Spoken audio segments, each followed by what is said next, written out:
Hi, welcome to Storytime. Today, our friend Ami is going to be reading to us from the It's All About Jesus Bible Storybook. So sit back and relax and enjoy the story. Today's story is from Genesis 3, 1 through 24, and it's about how sin entered the world. God gave the first two people, Adam and Eve, a beautiful garden to live in. The garden was full of food that they could eat.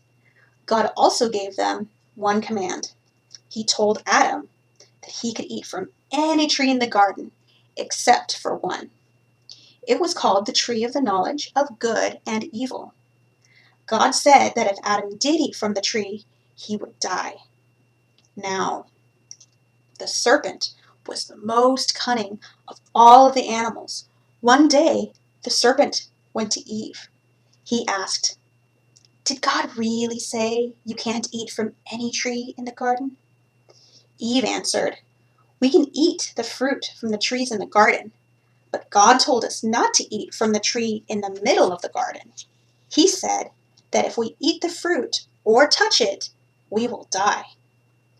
"No, you will not die," the serpent said. The serpent told Eve that rather than dying, she and Adam would be like God. They would know good and evil. Eve looked at the fruit God had said not to eat. It did look delicious, and the serpent said it would give them wisdom. So she took some of the fruit and ate it. Eve also gave some of the fruit to Adam, who was with her, and he ate it. Then their eyes were opened, and they knew that they were naked. Adam and Eve sewed together fig leaves and made clothes for themselves. That evening, Adam and Eve heard God walking in the garden. They hid among the trees. God called out to Adam, "Where are you?" Adam said, "I was afraid because I was naked, so I hid." God asked Adam, "Who told you that you were naked? Did you eat from the tree that I commanded you not to eat from?"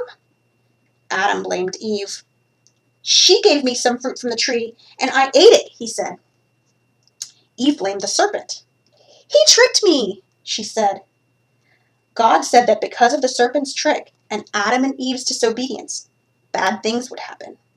Eve would have more pain in childbirth, and Adam would struggle to work the ground for food. God said that the snake would crawl on its belly and be an enemy to the woman. But God promised that one of Eve's descendants would destroy the serpent. Everything changed after Adam and Eve sinned. Sin separated Adam and Eve from God. God made them clothes out of animal skins and then sent them out of the garden. God put an angel at the entrance of the garden. The angel had a sword of fire to guard the way to the tree of life. So our Christ connection is about Jesus. So since Adam and Eve, everyone, it's you and me, we've all sinned against God. Our sin separates us from God. God promised that one of Eve's descendants would put an end to sin and death. God sent his son, Jesus, to live as Adam didn't, perfectly sinless. God the Son came into the world to rescue people from sin and bring them back to God. So there's two questions for you to think about. What are some ways that people sin? And the second question is, did Jesus ever sin?